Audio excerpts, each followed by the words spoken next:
Hello friends, welcome to you and me. आज हम पढ़ रहे हैं फाइनेंशियल अकाउंटिंग और उसमें हम डिस्कस करेंगे first chapter introduction to accounting. तो इस सब्जेक्ट में, इस पूरे कोर्स में आज के दिन में हम क्या पढ़ रहे हैं? After studying this chapter you will be able to understand the need, meaning, definition, objective and advantages of bookkeeping. दूसरा, know the need, definition, objective and process of accounting. What is the basic difference between bookkeeping and accounting? Identify the users of accounting information and their need. Know the basic accounting terms. So these are the objective which we will cover, or which we are able to understand after learning this particular chapter. So let's start with the chapter. So accounting is an old money in itself. जो accounting है ये अपने आप में बहुत पुराना है। In early ages commercial activities were based on barter system. Record keeping was not a necessity. The industrial revolution of 19th century along with rapid rise in population paved way for the development of commercial activities, mass production and credit term. Thus recording of business transaction has become an important feature. In recent years, with the change of technologies and marketing along with stiff competition, accounting system has undergone remarkable changes. So what this paragraph says? This paragraph says that in before the 19th century, हमारी जितनी भी activities थी वो किसके ऊपर based थी? That are based on the barter system. Barter system क्या था कि हम लोग क्या करते थे, जैसे किसी ने कनक दे दिया और उसके बदले में उन्होंने उनसे कनक के बदले में चावल ले लिए। किसी के घर में गए, सब्जी उगा रखी है तो सब्जी उगा रखी है तो वहां से सब्जी लिया है और उसके बदले में वो अपनी सर्विसेज प्रोवाइड करा है, तो इसको बोलते थे बार्टर सिस्टम। तो बार्टर सिस्टम के केस में एक तो एक्टिविटीज बहुत कम होती थी और उनको हमें मेजर करने के लिए कोई पर्टिकुलर पैरामीटर्स नहीं थे, तो ये ट्रांजेक्शन हमें रिकॉर्ड करने की जरूरत नहीं थी। लेकिन जैसे ही 19th सेंचुरी में इंडस्ट्रियल रेवोल्यूशन आया, पॉपुलेशन में एकदम से बहुत तेजी आई, तो डेवलपमेंट होने लग गई। कौन सी एक्टिविटीज? Commercial activities. इससे क्या हुआ कि बहुत सारा लेन देन होना शुरू हो गया। अब जो भी व्यक्ति लेता था या कुछ भी अगर वो देता था तो उसको रिकॉर्ड करने के लिए हमारे पास इन बिजनेस ट्रांजैक्शन को रिकॉर्ड करना हमारे लिए जरूरी बन गया। जिससे क्या हुआ कि ये जो अकाउंटिंग है ये एग्जिस्टेंस में आई। अब जब ये अकाउंटिंग जो है इसके एग्जिस्टेंस में आने से हमारे लिए नए, यानी कि हमें बिजनेस को रिकॉर्ड करना जरूरी हो गया।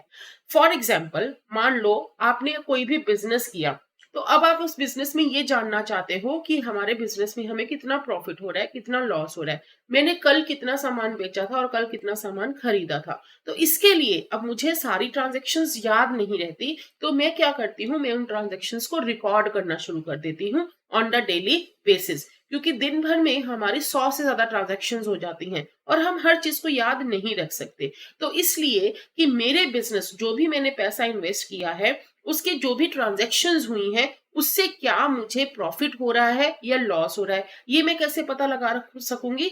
जब मैंने उनको कहीं पर लिखा होगा, लिखने के बाद मैंने उसको पढ़ा होगा, पढ़ने के बाद जब मैं रिजल्ट निकालती हूँ तो मुझे पता लगता है कि मेरे बिजनेस से मुझे कितना फायदा हो रहा है।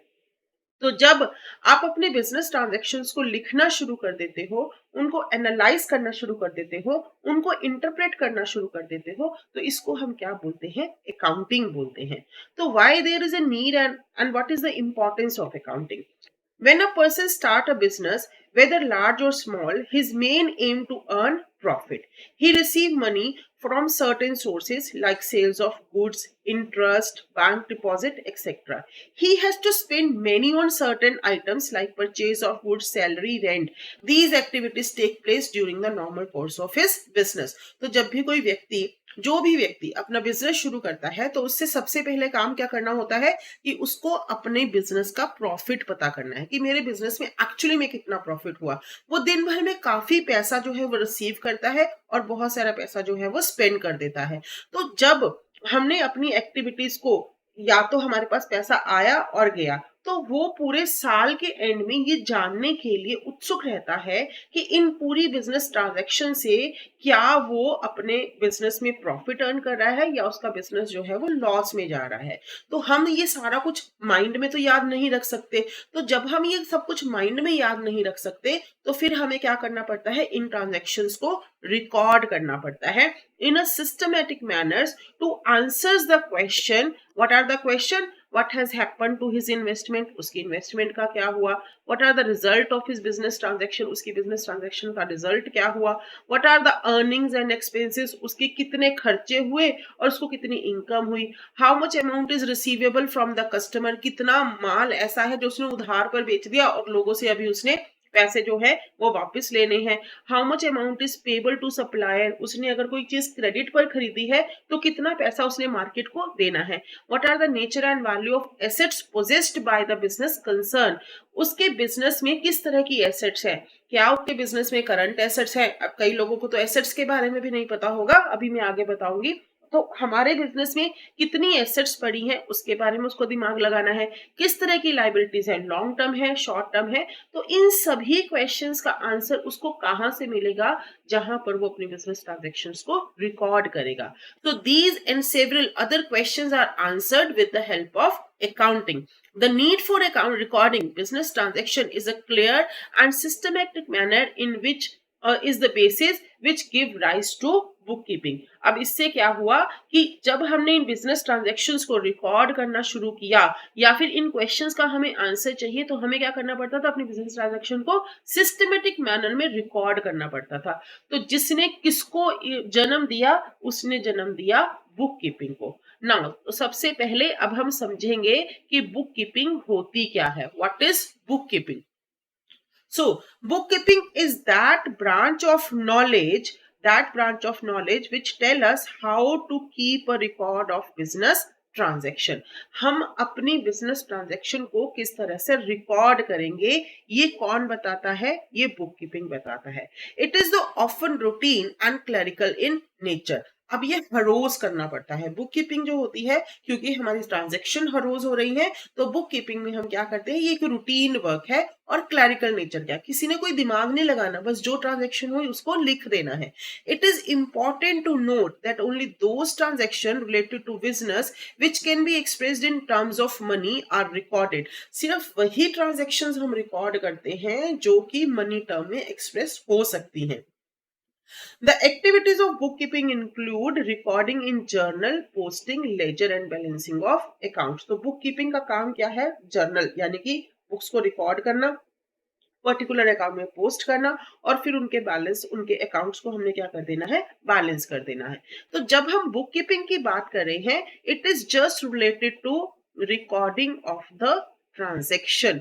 जब हम ट्रांजैक्शन को नोट डाउन करते हैं, जब हम ट्रांजैक्शंस को लिखते हैं, तो उसको क्या बोलते हैं, बुक कीपिंग बोलते हैं। So R N Carter says bookkeeping is the science and art of correctly recording in the books of account all those business transactions that result in transfer of money or money worth. तो bookkeeping क्या है, ये एक science है, ये एक art है जिसमें हम वो सभी बिजनेस ट्रांजैक्शंस को लिखते हैं जिससे कि हमें मनी या मनी जैसा कुछ भी मिलता है। तो ऑब्जेक्टिव क्या है बुक कीपिंग के, to have a permanent record. हमारे पास इससे क्या होगा, परमानेंट रिकॉर्ड आएगा अपनी बिजनेस ट्रांजैक्शन का। To keep a record of income and expenses in such a way so that we can come know about our net profit और less loss. तो हमें ये भी पता लगेगा कि हमारे इनकम क्या है, हमारे एक्सपेंसेस क्या है, और उन इनकम और एक्सपेंसेस को जब हम बैलेंस करते हैं तो एक्चुअली में क्या हमें प्रॉफिट हुआ या फिर हमें लॉस हुआ। तीसरा ऑब्जेक्टिव क्या है, to keep record of assets and liabilities in such a way that the financial position of a business may be ascertain. तो पहला तो हमें किसके बारे में पता लगता है, हमें अपने प्रॉफिट के बारे में पता लगता है, हमें अपने लॉस के बारे में पता लगता है। जब हम फाइनेंशियल पोजीशन की बात करते हैं तो फाइनेंशियल पोजीशन का मतलब होता है कि एक्चुअली में क्या मैं अपने बिजनेस को आगे कैरी फॉरवर्ड कर सकता हूँ या नहीं कर सकता, मुझे ओवरऑल क्या हुआ। यहाँ पर तो हम साल भर की बात कर रहे हैं, तो मुझे ये भी पता करना होता है कि क्या मेरे बिजनेस में ग्रोथ होने के कोई चांसेस हैं या नहीं है, क्या मैं मार्केट में स्टेबल हो पाऊंगा या नहीं हो पाऊंगा। सो this is the financial position of the business.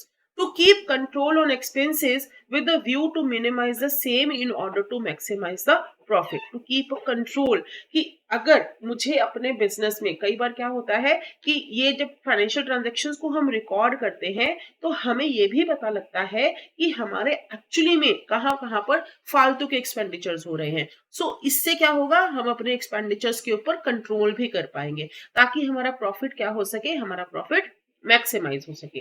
To know the name of the customer and the amount due for them.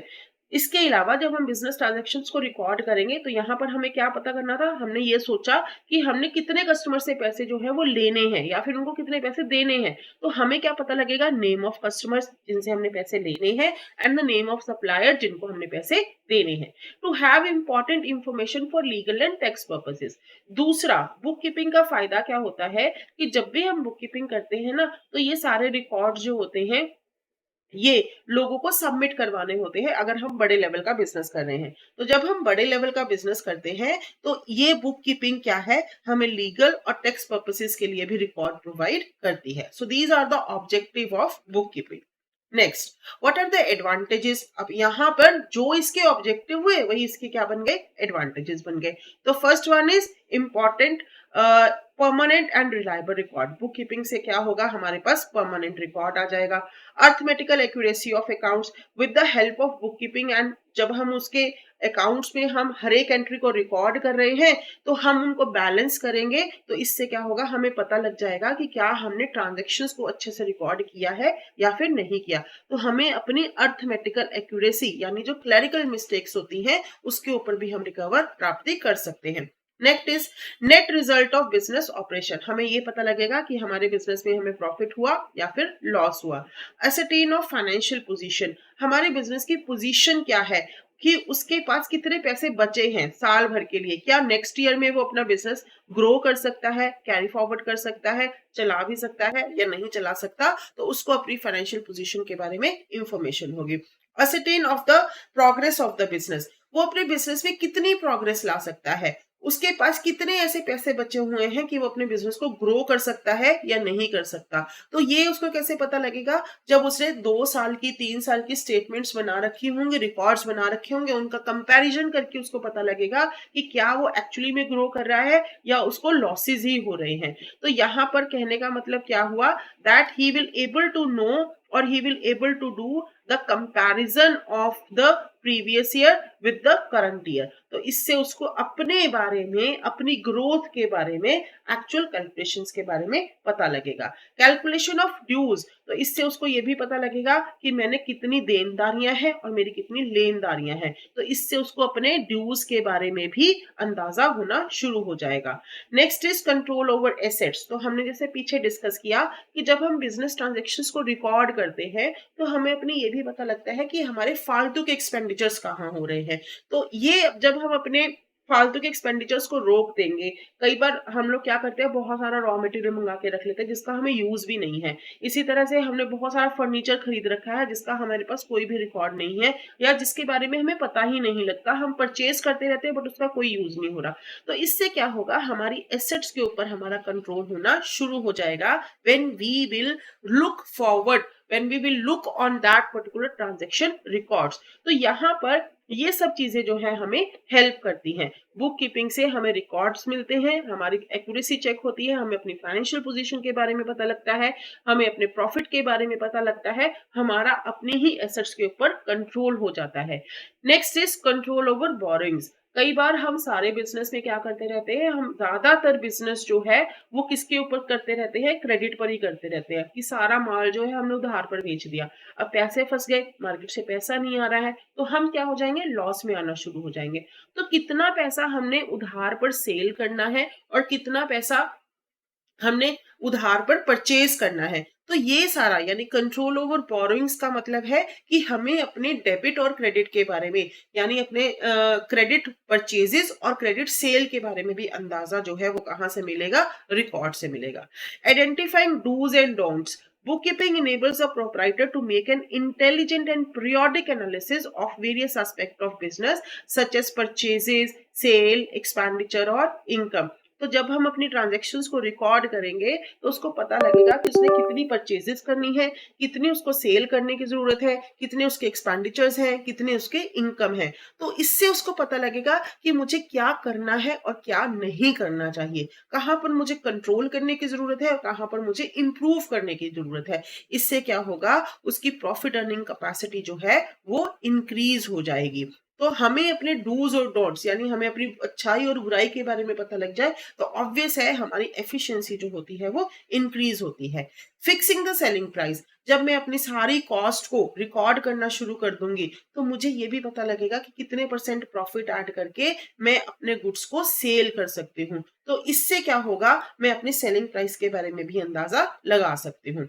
Taxation, अभी हमने ऊपर डिस्कस किया कि जितने भी बिजनेसमैन होते हैं आजकल हम लोग क्या पे करते हैं, हम जीएसटी पे करते हैं। तो ये कितना जीएसटी पे करना है, ये किसके ऊपर बेस्ड है, हमारी सेल के ऊपर बेस्ड है, हमारी परचेज के ऊपर बेस्ड है कि हमारा कितना जो जीएसटी है वो इनवर्ड है और कितना आउटवर्ड है। तो इसका बैलेंस करके जो हमारे पास जीएसटी आएगा उसके बारे में भी हमें पूरी की पूरी जानकारी कब मिलेगी, जब हमने अपनी बिजनेस ट्रांजैक्शंस को रिकॉर्ड करा होगा।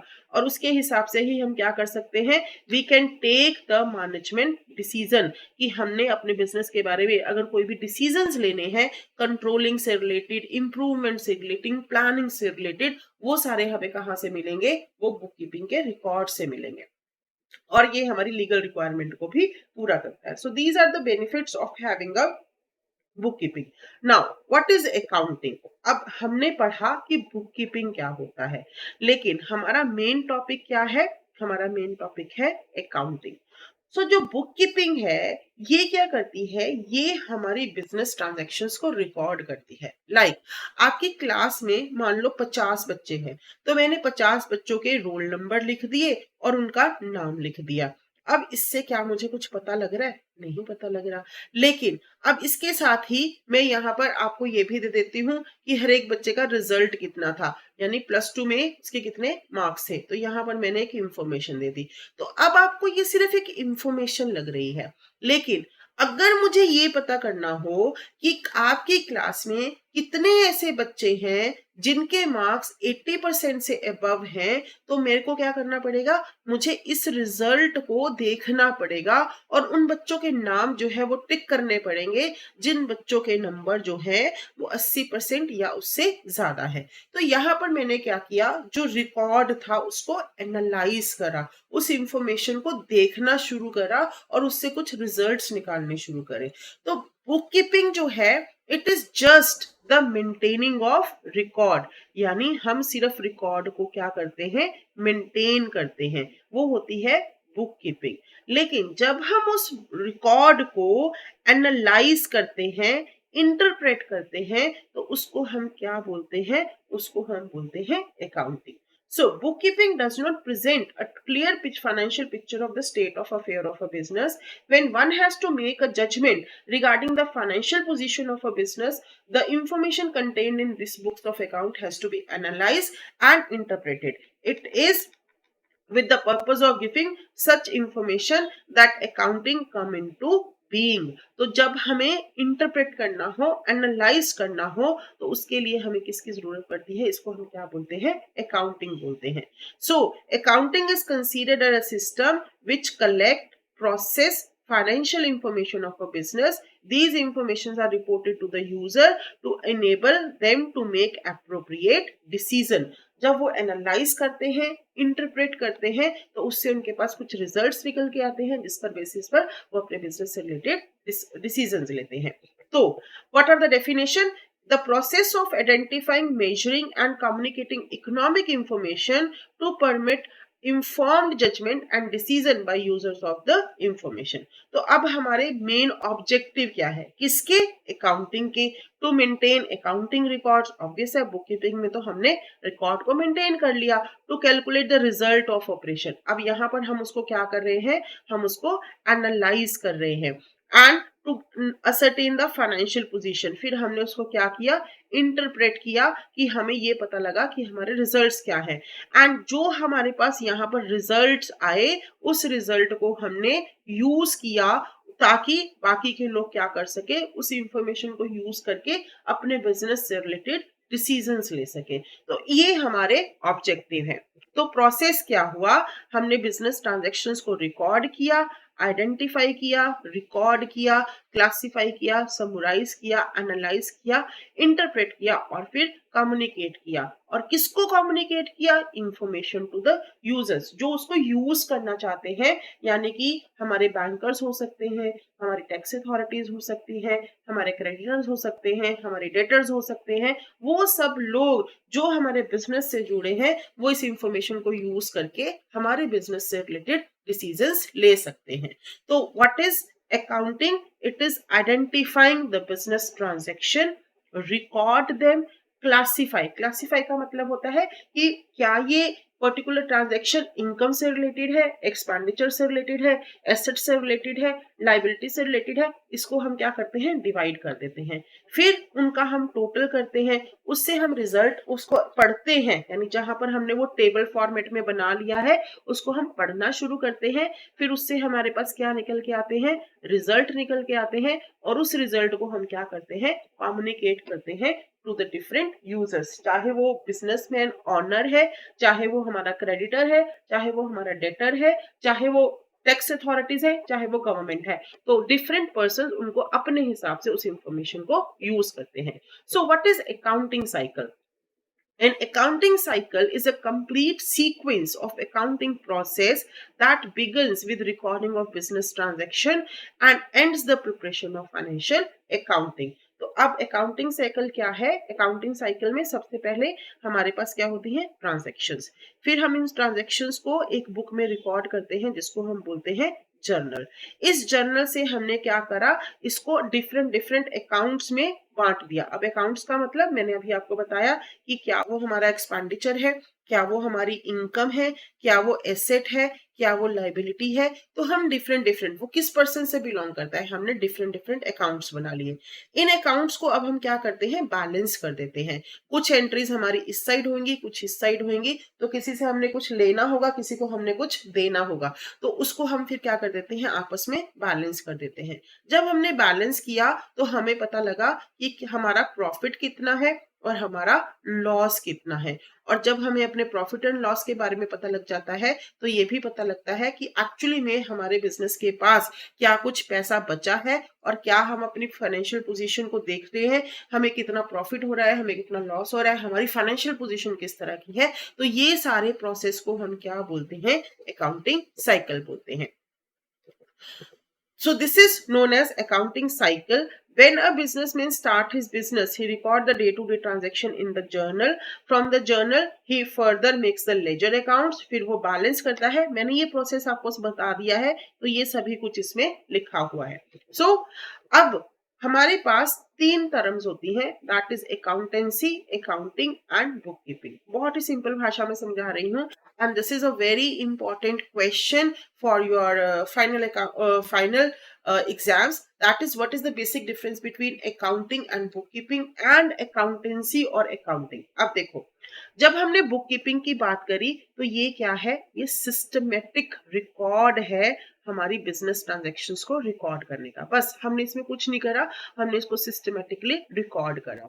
फिर हम इसको, इस रिकॉर्ड को हम क्या करते हैं, एनालाइज करते हैं, हम इंटरप्रेट करते हैं। इसको हम क्या बोलते हैं, अकाउंटिंग बोलते हैं। Now what is accountancy? जैसे कि कोई भी रूल्स हमने बना रखे हैं, हम अपनी बुक्स ऑफ अकाउंट्स को जब बनाते हैं ना, उसके लिए कुछ रूल्स जो हैं वो डिफाइन किए होंगे। कैसे बनानी है, किस तरह से बनानी है, कैसे रिकॉर्ड करना है। तो वो जो थ्योरेटिकल पार्ट है कि कहाँ कैसे किस तरह से हमने अपनी अकाउंट की बुक को मेंटेन करना है, उस थ्योरेटिकल पार्ट को हम क्या बोलते हैं, accountancy बोलते हैं.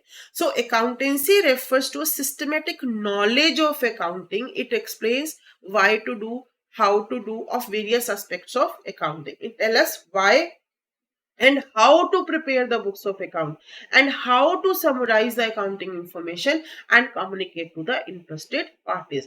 हमारे कुछ फॉर्मेट्स हैं, हमारे कुछ रूल्स हैं, हमारे कुछ रेगुलेशंस हैं, तो वो सारे किस में डिफाइन किए गए हैं? अकाउंटेंसी में डिफाइन किए गए हैं. जब हम इन रूल्स एंड रेगुलेशंस का प्रैक्टिकल एप्लीकेशन करते हैं तो उसको हम क्या बोलते हैं? अकाउंटिंग बोलते हैं. और बुक कीपिंग क्या है? Bookkeeping is a record keeping और maintenance of books of account. ये क्लरिकल वर्क है, ये क्या है? ये एनालिटिकल वर्क है. So this is the basic difference between bookkeeping, accountancy and accounting. तो यहाँ पर देखो, बुक कीपिंग जो सबसे छोटा पार्ट है, उसके ऊपर क्या होती है? अकाउंटिंग. और इसको बना के, यानी जब हमें रूल्स एंड रेगुलेशंस पता होंगे तो उसके आधार पर हम क्या बनाएंगे? अपनी accounting. So this is the basic relationship between accountancy, accounting and bookkeeping. So what is the basic difference between bookkeeping and accounting? Scope. यहाँ पर हम सिर्फ क्या कर रहे हैं? रिकॉर्ड कर रहे हैं अपनी बुक्स ऑफ अकाउंट्स को. It is only recording and maintenance of books of account, but also include, analyse, interpret and communicate. ये क्या है? बुक कीपिंग क्या है? प्राइमरी स्टेज है. ये कौन सी है? Secondary stage. जब तक हमारे पास ये नहीं होगा हम ये काम नहीं कर सकते. इसका मेन काम क्या है? Systematic record of business transaction. इसका मेन काम क्या है? To know the net results of our business operation. ये क्या है? ये रूटीन नेचर का है. जबकि ये जो है ये एक पर्टिकुलर स्टेज के बाद होता है, यानी 1 साल के बाद, 6 महीने के बाद, 15 दिनों के बाद. तो ये तब किया जाता है. A bookkeeper is responsible for recording business transaction. ये सिर्फ बिजनेस ट्रांजैक्शन को रिकॉर्ड करता है, लेकिन ये क्या करता है? ये जो है ये इसका भी ध्यान रखता है कि उसने सही ढंग से अपनी बुक्स को रिकॉर्ड किया या नहीं किया, और इसके अलावा ये एनालिसिस का काम भी करता है. The bookkeeper does not supervise the check of the work of accountant.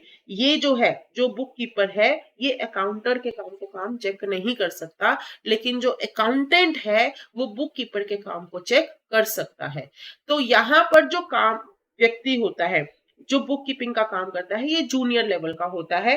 हम जो कम पढ़ा लिखा इंसान हो उससे भी काम करवा सकते हैं, लेकिन जो हमारी अकाउंटिंग का काम है इसके लिए हमें सीनियर स्टाफ की जरूरत होती है, और इसके लिए हमें एक क्वालिफाइड, पर्टिकुलर क्वालिफाइड पोजीशंस की जरूरत होती है, जो हमारी बुक्स ऑफ अकाउंट्स को पढ़ सकता है, उसको एनालाइज कर सकता है. Now who are the users of these accounting information? तो दो तरह के यूजर्स होते हैं, internal users and external users. Internal users कौन हो गए? जिसका बिजनेस है, like owner, management, employees and trade units. External users कौन हो गए? लाइक क्रेडिटर, इन्वेस्टर, जो हमारे बिजनेस में इन्वेस्ट करना चाहते हैं, जो हमें उधार पर माल देते हैं. इसी तरह से financial institutions, bank, government, tax authorities, researchers, ये सारे क्या है? ये एक्सटर्नल यूजर्स होते हैं. अब जो ऑनर है, मैनेजमेंट है, ये तो किसके लिए इस इंफॉर्मेशन को यूज करते हैं? जो ऑनर है उसको तो ये पता होना चाहिए कि मेरा प्रॉफिट है या लॉस है, मेरी फाइनेंशियल पोजीशन कैसी है. जो मैनेजमेंट है वो फ्यूचर के डिसीजंस के लिए इस इंफॉर्मेशन को यूज करती है. जो एम्प्लॉयज और ट्रेड यूनियंस है वो अपनी वेजेस को बढ़ाने के लिए, कि हमें कितनी सैलरी मिलनी चाहिए, हमें कितना बोनस मिलना चाहिए, उसके लिए इस इंफॉर्मेशन को यूज करते हैं.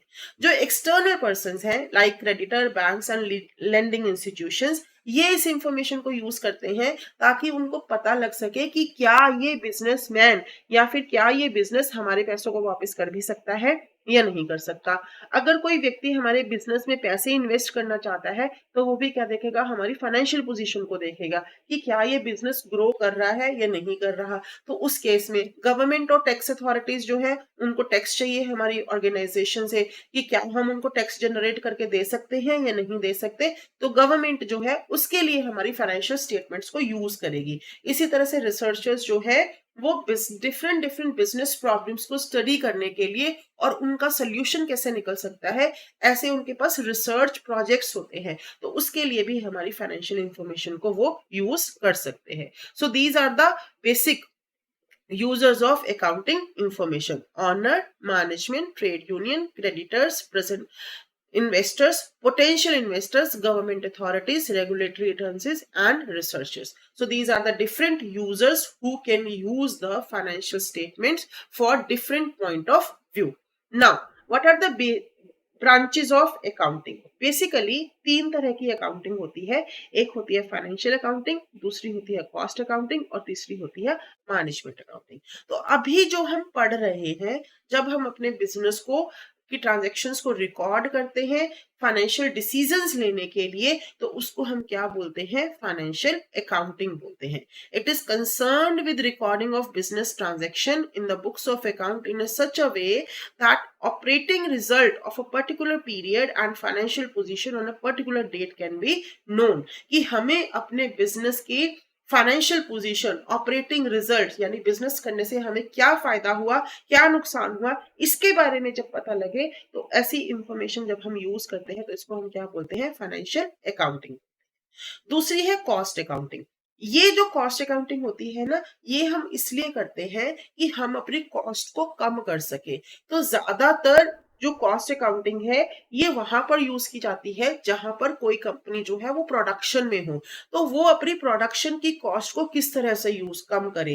क्योंकि हमारे पास प्रॉफिट बढ़ाने के सिर्फ दो ही तरीके हैं, या तो हम अपनी कॉस्ट को रिड्यूस कर ले या फिर हम क्या करें? अपनी सेल को इंक्रीज कर ले. तो सेल को इंक्रीज करना थोड़ा सा टफ होता है, लेकिन कॉस्ट को रिड्यूस करना हमारे हाथ में होता है. तो एक पर्टिकुलर प्रोडक्ट की कितनी कॉस्ट है, कितना हम इसको रिड्यूस कर सकते हैं, तो जब हम इस तरह के अकाउंट्स को मेंटेन करते हैं तो उसको हम क्या बोलते हैं? कॉस्ट अकाउंटिंग बोलते हैं.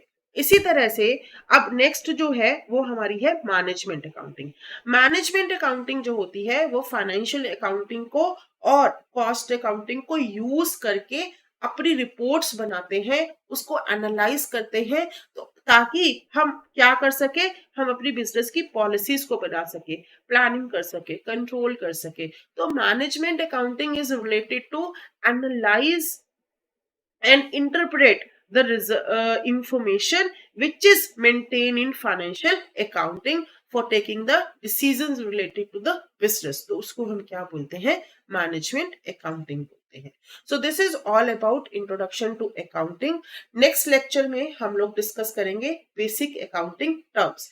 आज के लिए इतना ही, जिसमें हमने डिस्कस किया कि अकाउंटिंग क्या होता है, बुक कीपिंग क्या होता है, अकाउंटेंसी क्या होता है, objective of book keeping, advantages of book keeping. इसके अलावा हमने डिस्कस किया ब्रांचेस ऑफ अकाउंटिंग, जिसमें कि फाइनेंशियल अकाउंटिंग थी, कॉस्ट अकाउंटिंग थी और मैनेजमेंट अकाउंटिंग थी. इसके अलावा इस चैप्टर में हमने डिस्कस किया यूजर्स ऑफ अकाउंटिंग इंफॉर्मेशन, कि जो हमारी अकाउंटिंग इंफॉर्मेशन है इसको कौन कौन यूज करता है, तो उसके बारे में भी हमने डिस्कस किया. आशा करती हूँ कि ये चैप्टर आपको समझ में आ गया होगा. अगर आपको किसी भी तरह का कोई भी डाउट है, आप कमेंट सेक्शन में लिखिए. I will try my best to answer your queries. आज के लिए इतना ही. थैंक यू, धन्यवाद. और लेक्चर्स के लिए हमारे चैनल को सब्सक्राइब करें, शेयर करें और लाइक करें. Thank you.